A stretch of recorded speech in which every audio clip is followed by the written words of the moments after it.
Hello. I'm gonna watch some news and play some music here in a couple minutes. I'm gonna watch CNN. Issa Suarez comes on at 4 Eastern time. She's in London, in the UK, I think. And man, it's a pain in the butt to download live broadcasts from Twitter and Facebook. That's a big pain in the butt. Yeah, I've got to use third-party programs, and man, these companies should make it a lot easier. It's easier to download Facebook videos than Twitter ones, and I'm talking about the broadcasts. Most of the websites don't even recognize broadcasts, the live broadcasts, and I like to use an iPad or an iPod, and I usually have to use a PC to download them, and either like a Google Chrome extension or a website or two. And sometimes after I've downloaded it as a TS file and I've had to convert it to MP4. It's just they should make it a lot easier for you to back up and store your own data. So I'm tired of it, man. Now I think every time I do a recording, I'm gonna broadcast it and record it on my own because I can't trust these companies. Part of the problem too is that Facebook. Oh, here we go. I'll tell you later.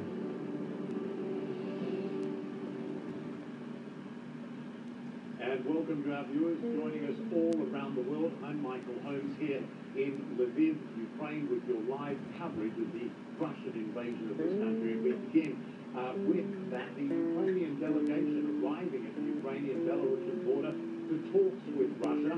But as bitter fighting continues around the country, the Russian military just announced an open and safe corridor for civilians to leave the Ukrainian capital, Kyiv. This has only just happened in the last few minutes. Meanwhile, Moscow beginning to feel the Ukrainian delegation arrives at border for talks.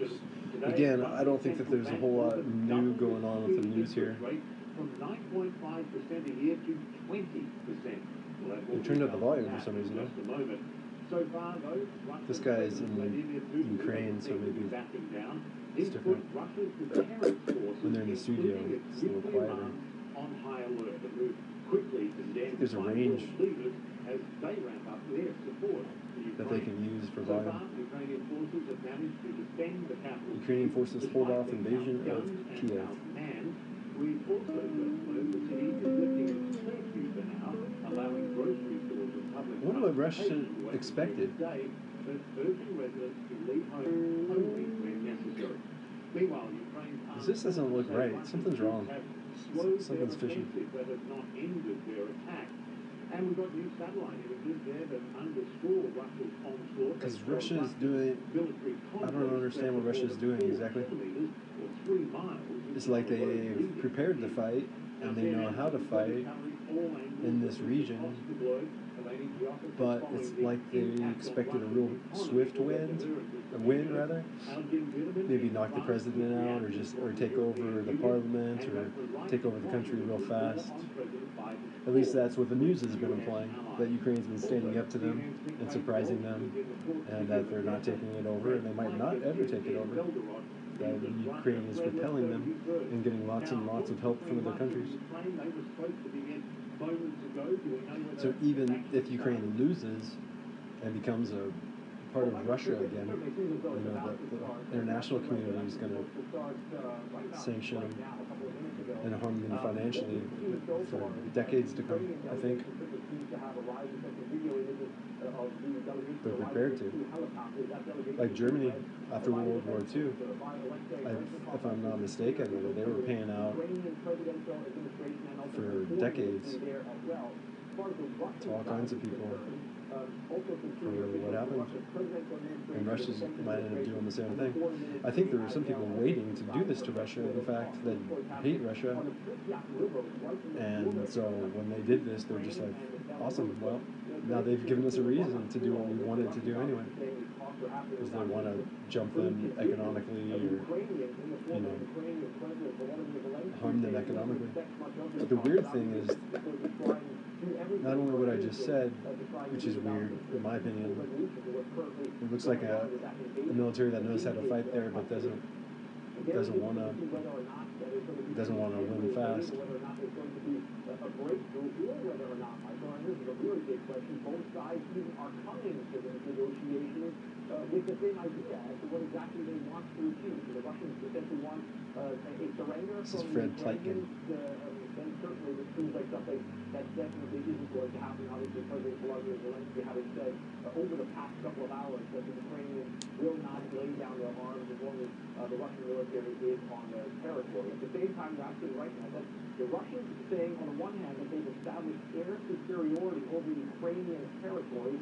Also impossible to verify whether or not that's true. I think one issue is that Russia didn't want to have a lot of civilian casualties, which if they would have just bombed the place to death, which I think they have the capability of doing, I think then they would have killed a lot of civilians and had a lot of ill will against them. The Russians also announcing that safe corridor along the highway, the Kiev highway. But I mean, do you want to win the war or do you not want to win the war? If you want to win the war, then this isn't how you fight it. The Ukrainians are the ones who are upping the ante by handing out weapons and using people as human shields. Obviously, those claims also. And I'm just real surprised, maybe I shouldn't be, that Russia would want to go in and lose as much as they've lost already without winning. Maybe Vladimir Putin doesn't really care and thinks people and money and resources are disposable. The only thing I can tell you here is that sort of like the indicator. There does seem to be less movement of vehicles this morning as we're standing here. However, we are hearing right now aircraft in the air above us. Obviously, those in the past have been flying towards Ukrainian territory. So it seems as though this really is a decisive day, Michael, and right now those talks about the. I wonder if his successor is going to be more democratic and briefly, and want peace and want cooperation. This safe corridor, I mean, That might be how it ends up, because if he gets sanctioned a lot and he becomes real unpopular, and somebody who's against him and unlike him may get elected. But they may control elections a bit too there. He's been in president or prime minister back and forth for a long time. And he's slated to be there for a long time more.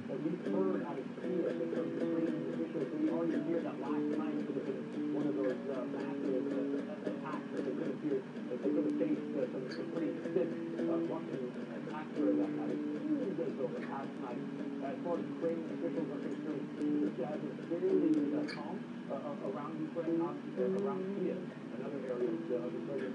Some fighting, obviously, or a lot of fighting has been reported, but certainly a lot less than Ukraine had anticipated as the evening sort of kicked in. But you're absolutely right, that is the big question. Are they trying to empty the city out or some sort of larger scale assault? I think one of the things that you mentioned that alluded to all this certainly seems to be quite interesting right now, and that's that giant Russian convoy that seems to be north of Kiev. That's certainly obviously something that is a huge concern to the Ukrainians, huge concern obviously internationally as well. Of course, the U.S. and its allies also watching the situation. Russia announces safe corridor for civilians to leave Kiev. Absolutely. Fred Pleitgen there on the Russian border. Appreciate it. Let's bring in Nick Paper.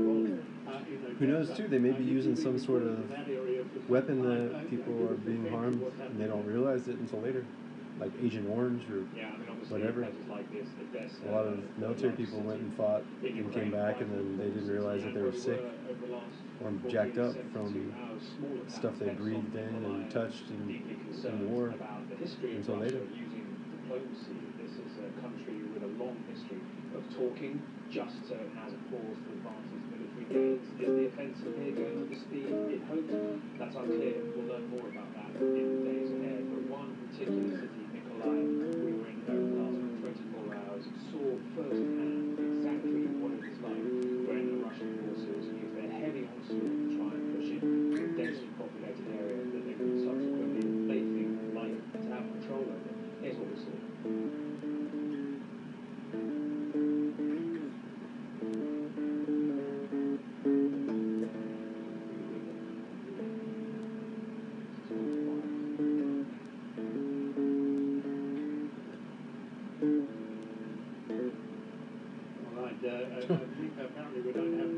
awesome. You were waiting for there. What's likely to happen with the civilian population there? Yeah, here in Odessa we are seeing around us intense preparations being made in order for them to resist any possible move by the Russian military. There have been explosions intermittently since we were here at the start of the invasion, and there were reports of anti-aircraft fire being used to attack a Russian jet flying overhead. Understanding here some defensive positions. This just seems like a really bad idea for Russia. It's normally bustling and thriving. This is vitally important. I don't know. For the Russian government. They're not coming across as a strong military. They're not making a big statement for their ability to swiftly win a war. Strategic objectives. But what we've seen, Michael, remarkably over the It past seems like they're going to be sanctioned is a strange and Russian really tendency and suffer to financially from this. how to go at certain objectives. The town of Kherson initially with the strategic bridge, they had to go for that. They won, they got pushed back. And even as we left, that fight was still going back and forth, even after local officials had said that actually defences there had been overrun. And in Mykolaiv too, the mayor there talking about I don't know how Russia would respond if they realize that they're never going to be number one, they're never going to be number two, they might be number three, might be number four. You know what I mean? They're friends with China, they're not friends with the US. And so, you know, they may be hedging their bets that this is the beginning of them taking over part of the world and becoming a world power instead of just a regional power. Maybe they're really hoping or thinking China's got their back. Maybe he's already gotten guarantees from France or other people that they'll stay out. Ukrainian forces do often seem to hang on to territory the Russians are moving for. Michael? All right, Nick Hayden-Walsh in Odessa and Fred Fleiken on the Russian border. Thanks so much to both of you. Now, in just the last few hours, Russia's central bank announced it will raise the key interest rate from 9.5% to 20% a year. Now, it says, quote, external conditions for the Russian economy have drastically changed. Now, this comes as Russia, of course, faces a growing list of severe sanctions from the West over its invasion of Ukraine. Concerns over those sanctions have led to long lines at ATMs in St. Petersburg and elsewhere. Russian central bank says it will raise the key interest rate from 9.5 to 20%. I just wonder if there's anybody in the government that is opposite of Putin and cheering this on because they know he's like getting over his skis and he's going to get reprimanded for it and then he's going to be out someday and they're ready to step in or do it right, and if they're helping him get over his skis. And of course it's going to have very serious effects on GDP growth. I don't know how we're going to continue to finance our bureau, quite frankly, but I think having a lot of things to worry about. Like I said, this is a war. Poverty and millions and billions more who live. I mean, who's on the side? Belarus? I mean, that's like the only country that's kind of got his back right now. Maybe a couple of real small ones in his little war club. People are going to be suffering with enormous inflation. Yeah, and these people annoy me after a while. They get on here and they just read stuff real fast in a high-pitched voice. It's like, Jesus Christ. And then that's the news. This is a pretty serious uptick.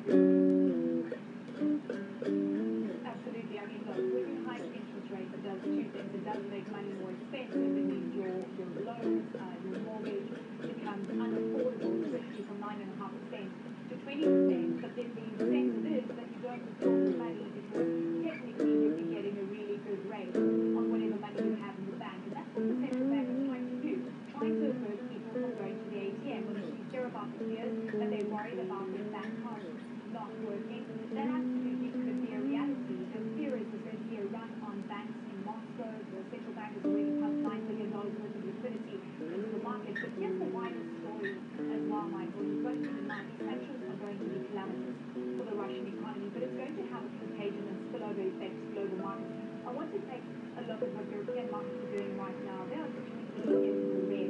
We've seen, I'm sure I'll get answers to some of these questions in time. across the board, Europe, FTSE 100 down 1.4%. I don't know Vladimir Putin personally. Down over 2%. And this is all because of fear of inflation imagine if he is the kind of person that plays games and actually has reverse psychology kind of thing and wants world peace and wants to end all of the fighting and wants somebody to step in and wants to step up. Imagine if tomorrow he steps up and says, all right, enough, everybody comes home. But we don't want just peace here, we want peace everywhere kind of thing. And then from the future, I called it earlier a come to Jesus moment. Maybe Putin will have a come to Jesus moment.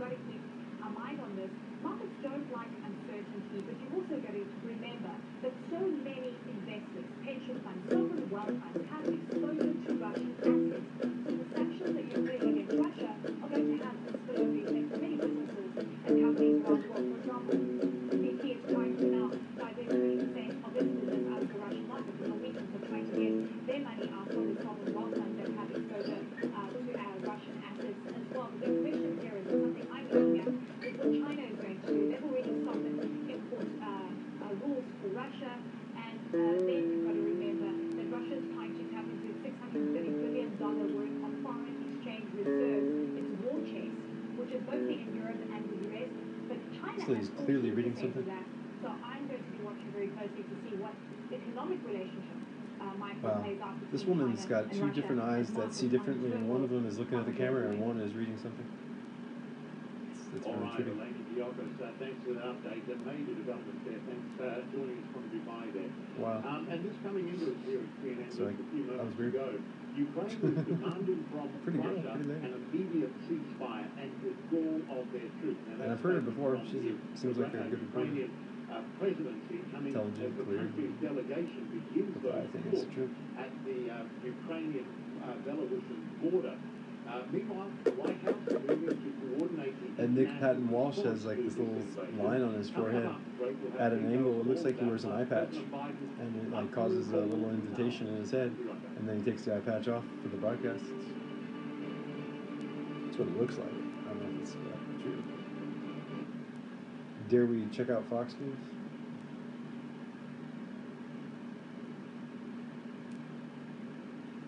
Do you feel that joining the Ukrainian fight tennis would be star joins military reserves. I think he's having some technical difficulties. Todd Piro and Carly Shimkus. Hello, can you hear us now? I think we lost him. We're definitely going to get him back when we can because his story is amazing. Like I said, he's a Ukrainian tennis professional. He decided to join the Ukrainian military reserves. He says that he doesn't have any fighting experience, although he does have some capital experience using a gun. But there are so many people like him who are willing to give up their lives. And they're not soldiers. They're civilians just like me and Todd, you out there as well, who are willing to fight for their country. How inspirational is that? It's unbelievable. All right, we're going to try and Run get him our back. surgeons that are dealing with obviously a lot right now as well. All right, moments ago, the Ukrainian delegation arrived on the Belarus border for the highly anticipated peace talk with Russia. But new satellite images show a 3-mile-long convoy moving towards Ukraine's capital, and troops from Belarus reportedly could begin pouring in as soon as today. Our next guest is a retired Navy captain and the first Soviet-born citizen to become an officer in the U.S. military. His thoughts on how... This is goofy, man. Going from CNN to Fox News, that was a trick right there because I don't know if they... Maybe it's just the difference between somebody who's there on the ground and somebody who's in a studio somewhere far, far away. It's just that, and they probably know it, but that's the tone of voice that Moore had, or Holmes rather, Michael Holmes had in CNN. You know, with Kiev as the background in Ukraine there. I think he's in Kiev. Definitely in Ukraine. And then you take it into the Fox News studio, and these people are clearly reading in long transcripts to the point where it's almost like too much information.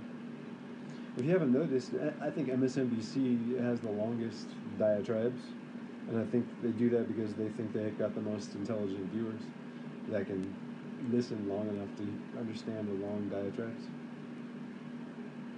Like listen to Rachel Maddow's intro to her show, and it could be 20, 25 minutes long without even taking a commercial or a break. Usually Fox is pretty terse. pretty bullet pointy, a graphic sentence or two. But this early in the morning is a little different, I guess. They might actually have different kinds of viewers this early in the morning. Different clientele.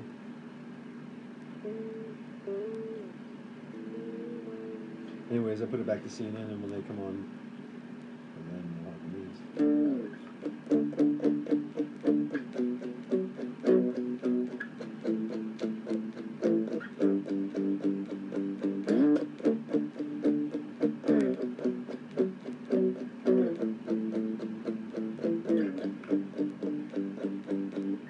I learned how to play Desire today by Meg Myers.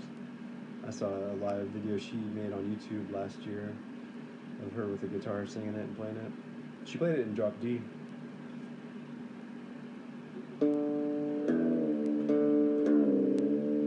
It was like...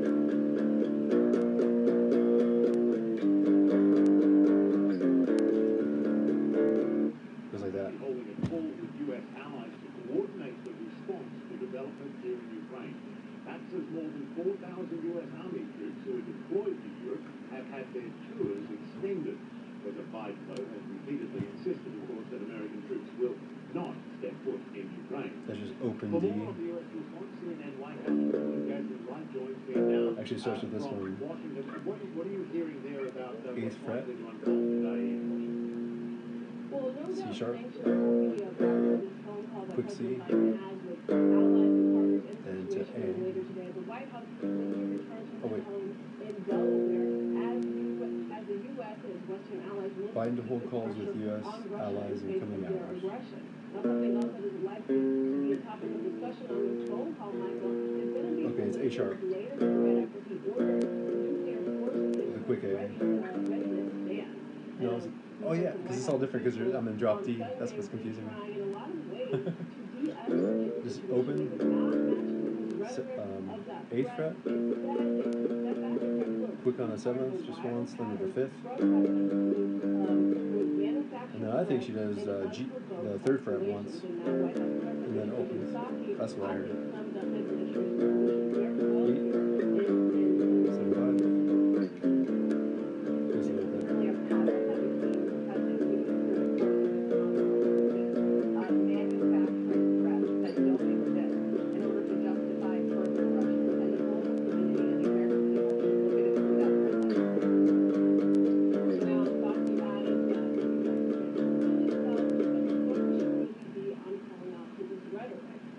She looks like she's recording it from her house.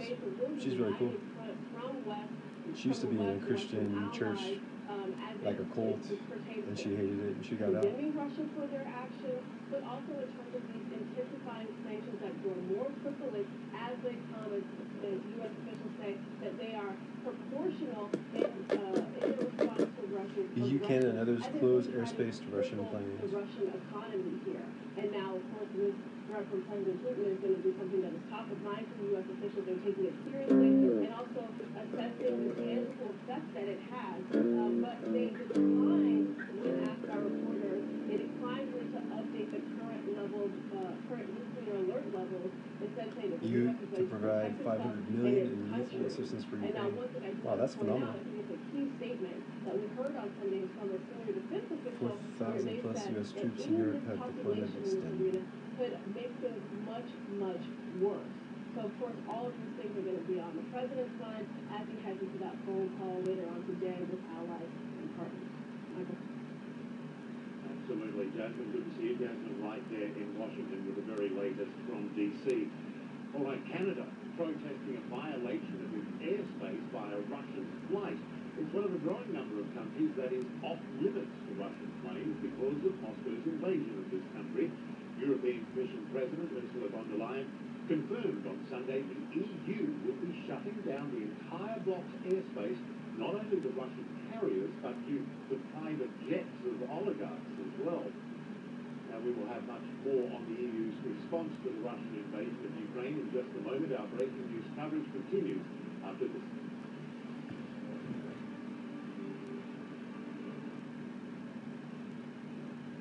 Vladimir Putin Fox, UN General Assembly gathers for special session. Linda Thomas Greenfield, UN Ambassador to the U.S. This woman's face is a lot darker than her chest. I This don't know how or weekend, why. Putin put his nuclear forces on high alert. Avoiding further escalation, That should the pick up. United States left its nuclear alert status Real respectful. unchanged. The Moscow Stock Exchange has delayed its opening to 3 p.m. local today. Russia's central bank nearly doubled its target interest rate to 20%. That's a move designed to halt inflation as the value of the ruble has dropped 30% to the U.S. More than dollar this double. morning. The European Union says it will finance $500 million in weapons for Ukraine. That's the first time it's done that for a country under attack. The EU says it's even sending fighter jets. The EU is also banning Russian state media outlets and closing its airspace to Russian planes. Because of that, the U.S. Embassy in Moscow is urging Americans in Russia to consider leaving immediately. Now, there have been protests across European capitals, and there are even protests in Russia, which can come with pretty strict, long prison sentences there if you're arrested for all of that. Some nonpartisan groups watching that and have said that there have been about 6,000 people detained across Russia by security forces there since the beginning of this war on Thursday. Back to you, Tom. People speaking out. Rich, thank you. Let's bring in Captain Gary Tabak, U.S. Navy veteran and the first Soviet-born citizen Oh, yeah, to be duh, commissioned it's as an dropped you. officer in the U.S. Armed Forces. Captain, good morning to you. Where do things stand today?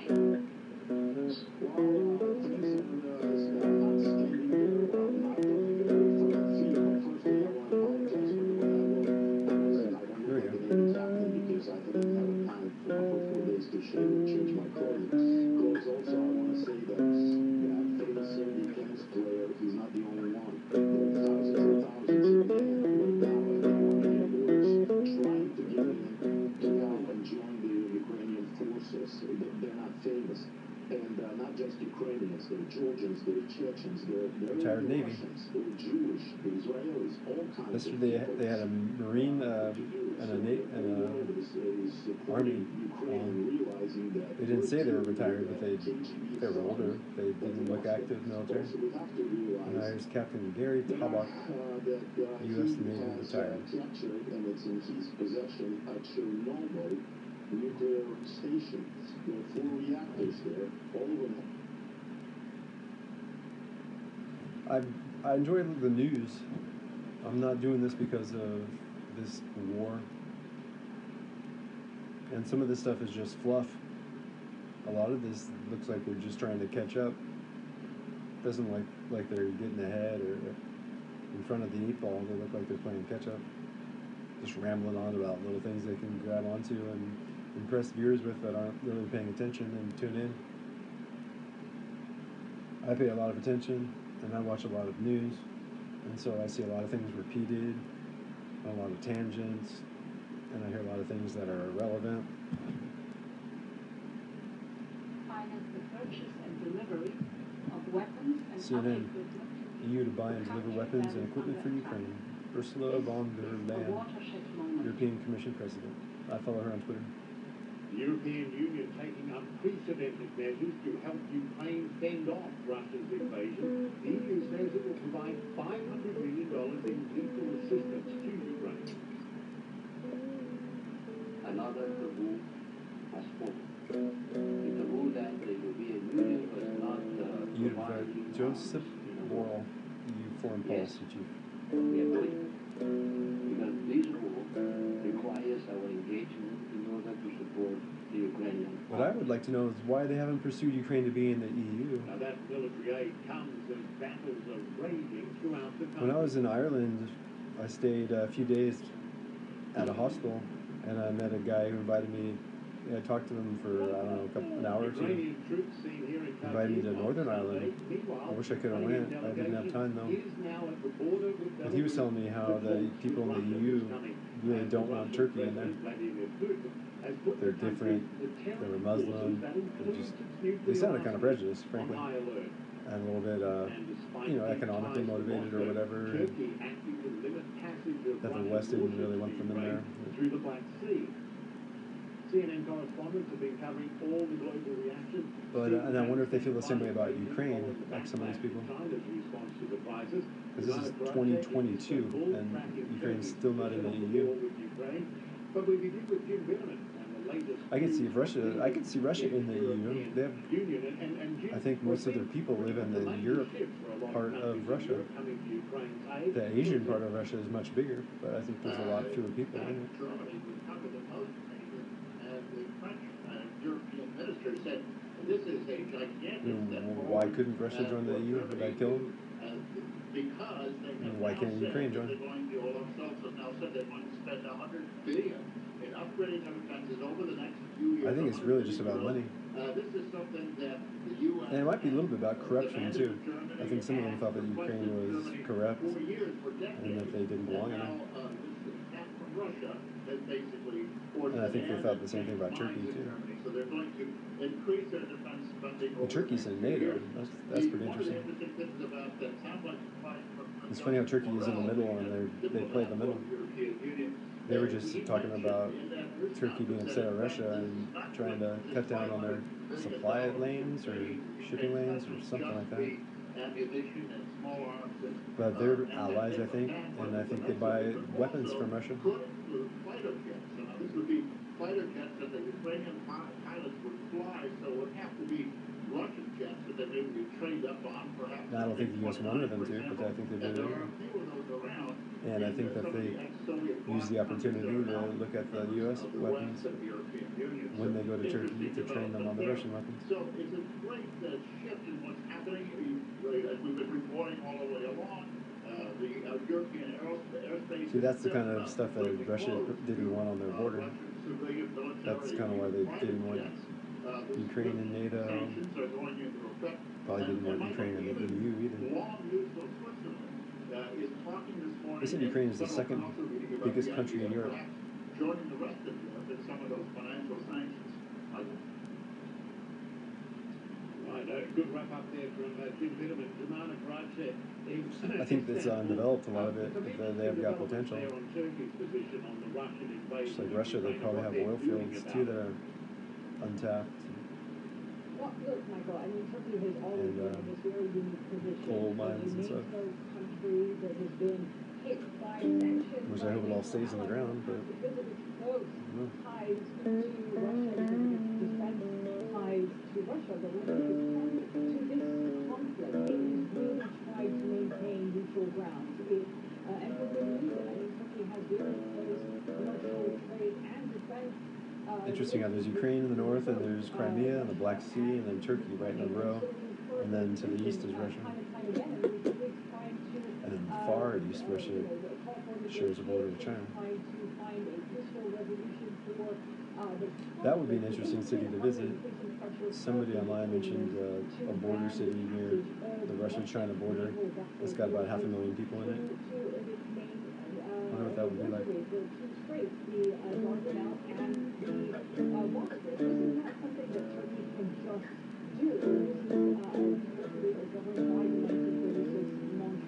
Under that international package, it's very complex, very technical one, but there are certain conditions, certain circumstances that need to be met for Turkey to do that. And one of those conditions is if Turkey... It's funny, there's really no rush. Are they just talking this fast so they can air an extra commercial? Earn a little more money? Jesus. And this is where we saw that shift in Russia yesterday, Michael. You know what I mean? I mean, I have very few people in my life that I want to listen to talk for like a minute on end without shutting up. Or 2 minutes on end, or 3 minutes on end, however long, how many minutes this is. It's like, why not just keep it a little shorter? It seems sort of impersonal and they just ramble on.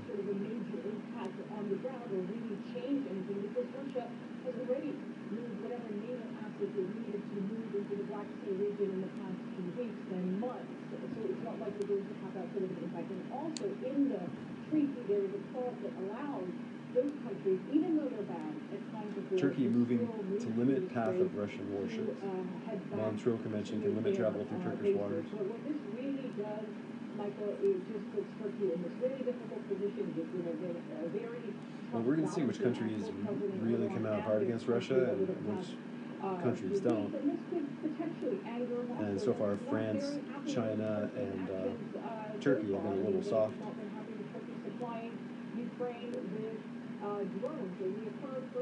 Also, I haven't heard anything from Saudi Arabia or Syria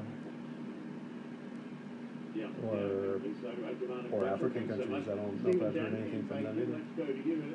It's interesting, isn't it, Stephen? China has not supported this invasion. It hasn't outwardly criticized it either, has it? It's an impossible balance. China has a lot of investments in Africa, and so they may side with them or try to stay neutral. This really doesn't have anything to do with Africa. Their alliance with Russia, but also trying to at least publicly upholding this long-time principle of respecting others' sovereignty and territorial integrity, not to mention trying to minimize their own exposure to all the unprecedented. I read on Xinua's website, which is blocked by some servers in the U.S. I read because I wanted to find out what the Chinese people were saying, and it was interesting. If you look at the government statements and official remarks from senior officials and government spokespeople, as we discussed the last hour, it was increasingly clear in the past few days. But also, this is very much reflected in their state media's very much one-sided coverage of this war. For one, they still refuse to call this war a Russian invasion, instead using the Russian term special military operations on their national television, CCTV. Time and again, their reporters cited Russian sources providing millions of viewers with often unverified or outright untrue information. Their state-backed tabloid Global Times newspaper now quoting some users on social media are showing support for China. Russia invades Ukraine. China's reaction to conflict is drawing backlash. Beijing is blaming the U.S. for fanning up flames. Along with this messaging from the government announced right now before years about Russia and China sharing common grievances against the U.S. and its allies, may explain the one-sided reaction from the public. Sometimes these countries act like rival political parties, and they'll just be contrarian because they're looking out for their own interests.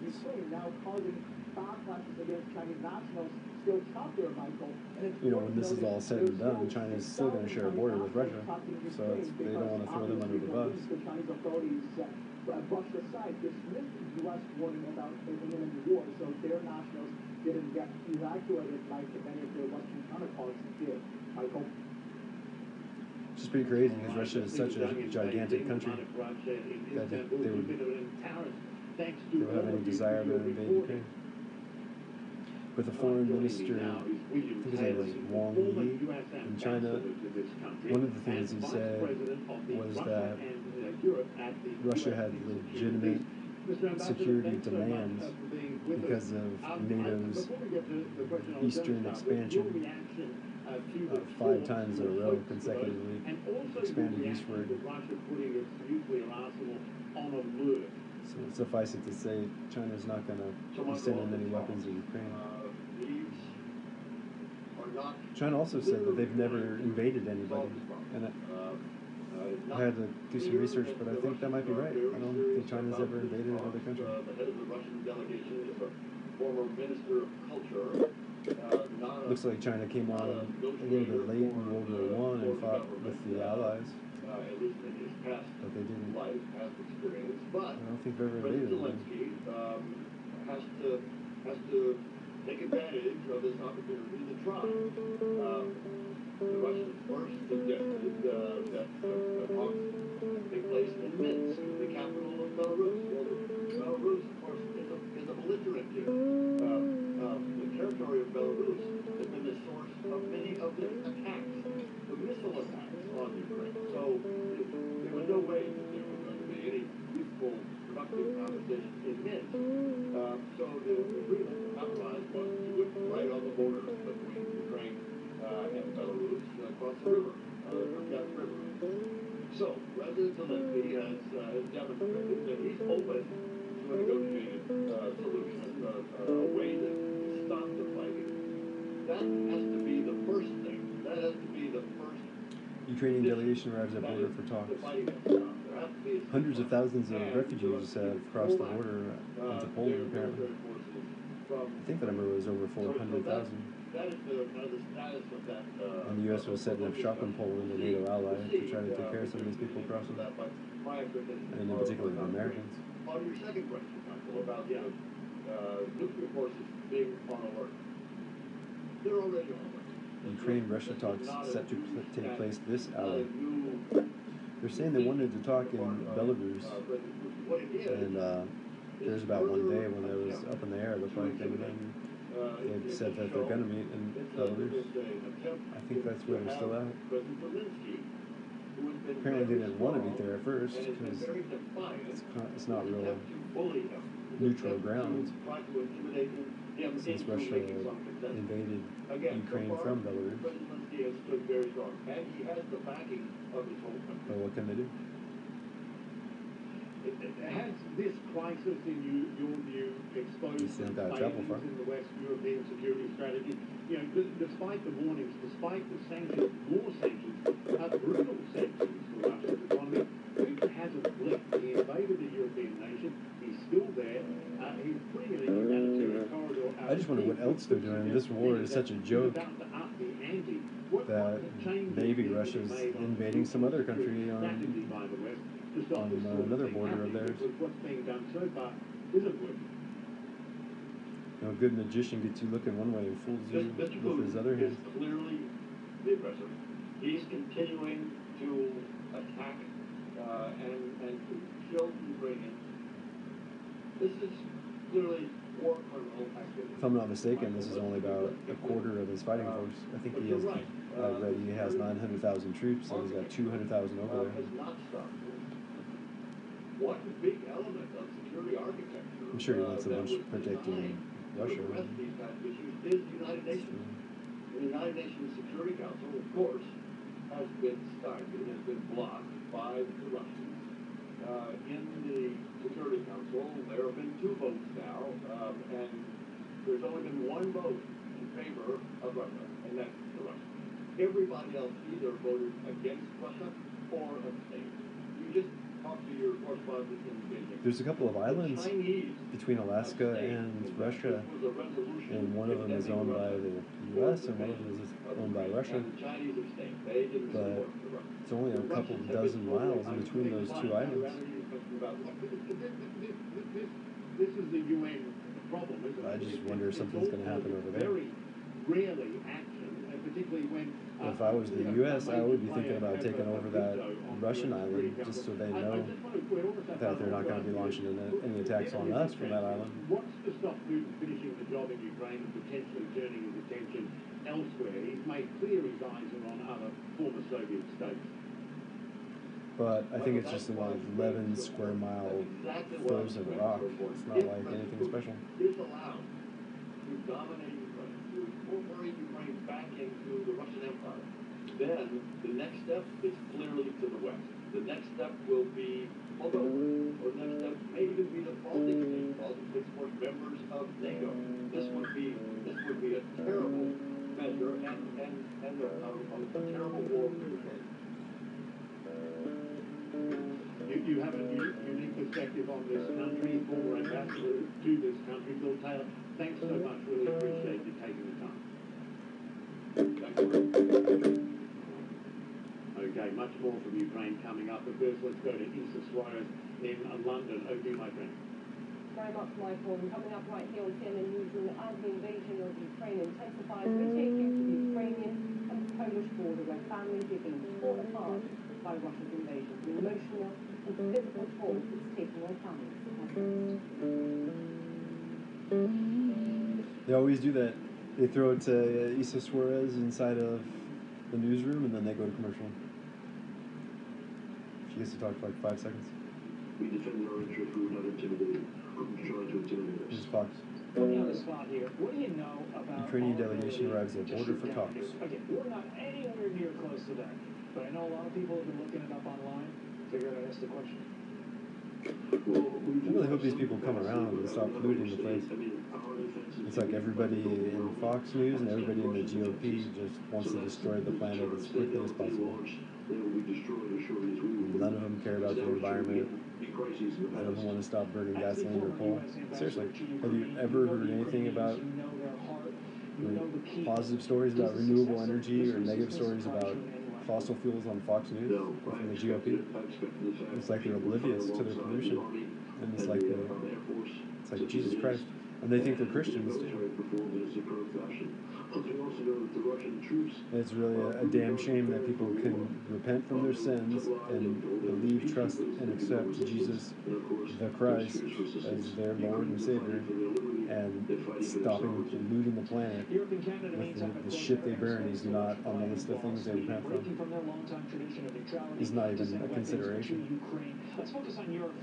Maybe it's because the pastor has the same vice, the same God. But that's not the truth. This is just a generational sin we're looking at. The Pope said burning fossil fuels is a sin, and nobody listened to him. The sanctions we put down on Russia with the EU are going to make them feel a great deal of pain, and over time weaken their military. I just think we need to find ways to get more weapons into Ukraine, make sure we have a lot of people don't care, don't want to do anything, especially if it's going to cost them more money. With that in mind, John, and it's pretty sick that these rich people don't want to pay a little more money, or buy solar panels, or get an electric car, and be proud of not polluting. Zero people on Fox News are proud of not destroying the planet. And in fact, they're quite the opposite. They had in Eastern Europe, including all of our NATO allies in Eastern Europe, those who joined since 1997. And we've got to stop them. The place to stop them is Ukraine. I just regret that the arms that we and you know, the whole entire planet needs to go to renewable energy, and the U.S. can't have any moral authority if the U.S. is not on renewable energy. We can't have like 25% renewables in our power grid and tell everybody else we have a climate crisis and oceans are rising and hurricanes are out of control and on and on and on. Fires are worse. Fire season's year-round now. Species are dying. Icebergs are melting. On and on and on. They're not going to be able to tell anybody anything if they don't lead the way. So what could become the largest humanitarian crisis on our European continent in many And none of this is going to age well. I mean, none of these people must be thinking 100 years down the line, 200 years down the line. Because those people won't be burning gasoline. Those people won't be burning coal. And if they can't breathe outside, if their lifespan is shortened, if they can't enjoy half of the animals at the zoo that are there now, if Hawaii's gone, Florida Keys are gone, etc., etc., etc., then, you know, they're going to look back at these tweets and these broadcasts, and they're going to literally hate these people's guts and burn their graves. You would expect from the number of people that are here, it doesn't exist. It's as if the shock and disbelief has brought with it an odd silence. It's mostly women and children here, who have had to say goodbye to husbands, brothers, fathers. It's real hard to get through to capitalists and children of capitalists, because they're just taught to consume. They're taught to justify whatever they want to do.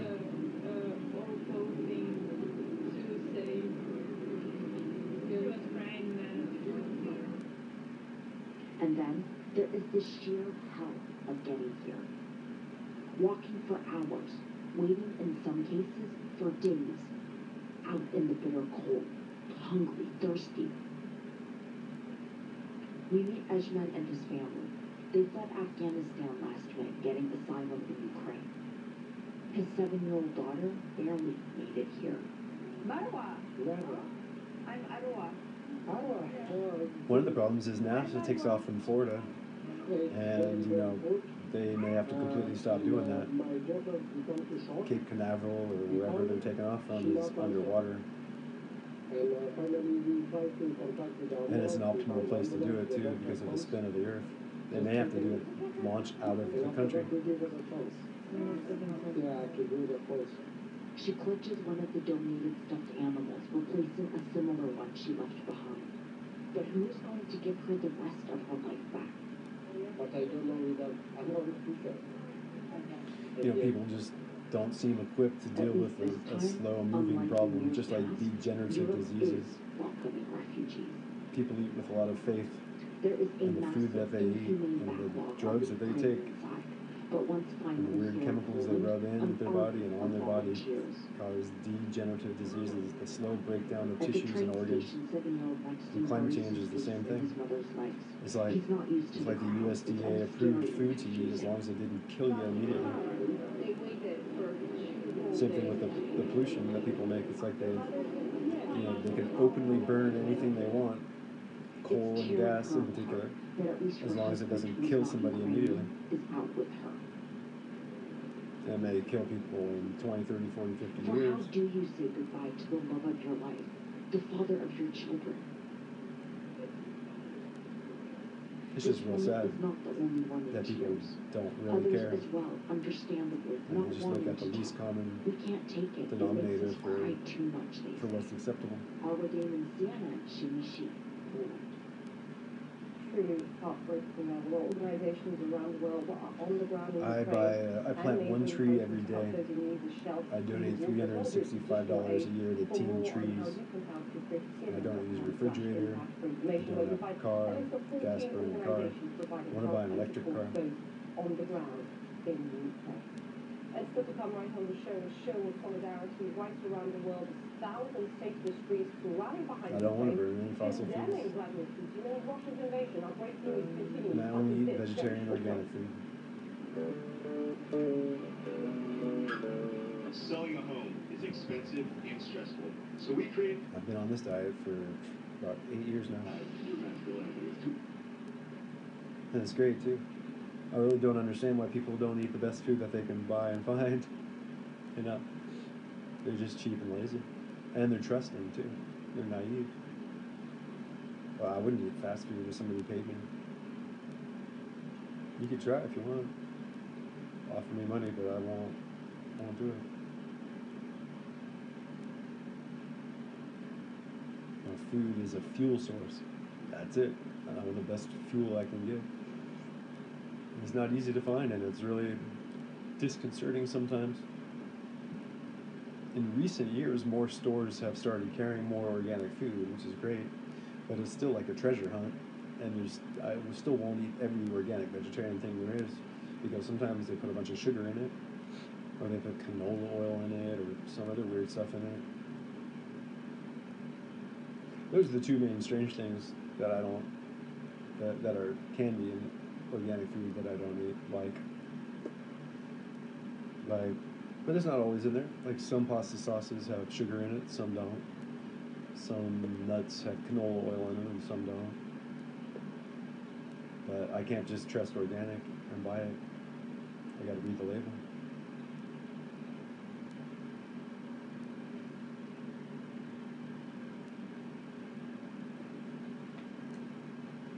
Yeah, if I'm not mistaken, if the food labels are correct, I go through days at a time without eating any table sugar. I do eat a tablespoon of honey every day, organic honey. Almost every day, pretty much every day.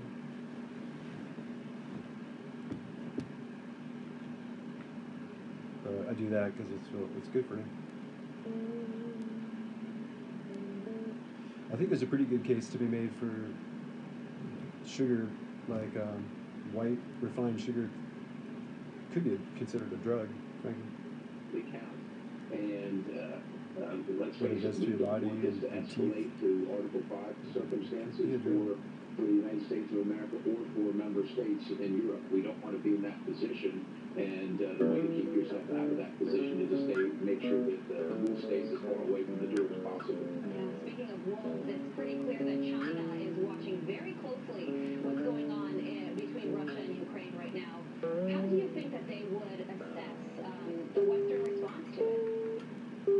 Well, I think they would assess the Ukrainian response as robust and concerning.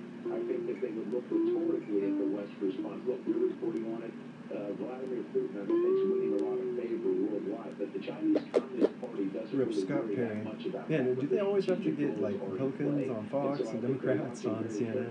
It's like, to really deal with the issue at hand. it's just it's weird to have these two groups of people that are so extraordinarily alike, and you know what I mean? Look at what they wear, how they talk, what they buy, where they live, what they eat, on and on and on. They're identical people. They only have a small handful of differences, and they act like those differences are insurmountable and defining. Airspace and just basically saying this is going to be a continuation of this practice from here forward. Well, guess what? They're the same. President Biden pledged $350 million of aid to Ukraine. That aid is in the form of weapons, not money. Are those weapons on Ukrainian territory right now? Time is of the essence. Yeah, I don't know that. Sad to say, I don't know that time is of the essence, and I would think that one of the things that NATO can be doing is facilitating the movement of those offensive. You know, frankly, I came to the conclusion that Republicans just denying that we need to get onto renewable energy anytime in the near future, and Democrats taking their sweet ass time getting us to clean energy, renewable energy, is the same exact thing to me. You know. All of this is playing out as the State of the Union address. Because neither of them are doing it. Going to happen. It's going to take place done. tomorrow. There's so much going on in the world. What should You know, Biden can say that it'll be clean in 2045 or 2030 or whatever he says, but that's really the Democratic fad that's been happening for a while now with governors in places like Hawaii and I think in California and New York. The governors have been saying that the power grid will be on clean energy by 2045, which is way too late, but at least it's something. America energy dependent on our adversaries. And they're all Democrats as well, for what it's worth. And the Republicans will fight them to stand in the way. From Russia. I don't know if most Americans know that. There's no need for any of that. We should be producing our own oil and putting it on the open market so that not only our gas prices at the pump go down, but that Vladimir Putin doesn't have extra money. I'll be the journalist. I'll report. You make the conclusions. That's one of the You make the reversals that judgments. absolutely needs to happen, and the president absolutely needs to address that in the State of the Union. Yeah, he's going to bring up the fact that the United States buys Russian oil still, but I think a lot of Americans, congressmen, would agree with you on that front. Thank you so much for joining us this morning. Sake rejects calls to increase energy production. Carly, if you're just waking up with us, the Ukrainians and the Russians contributing to the fight in their own special way, serving up quote Molotov cocktails. Ukrainian brewery making Molotov cocktails instead of beer. Oh my God. They've even made a special label for the bottles featuring an image of Russian President Vladimir Putin. I can't believe people throw these in their country and just, this is just going to be an open fire. It's a real bad idea, isn't it? Even providing complete instructions on how to make them online. This could really cause some serious damage. And the fire company is going to have to come put the fire out, you know. Coverage on the Russian invasion of Ukraine continues with New Day, with Brianna Keeler and John. Maybe they're just hoping they throw it right inside of the tank or something. Transport vehicle. But yeah, I saw a Ukrainian advertisement for how to make a Molotov cocktail.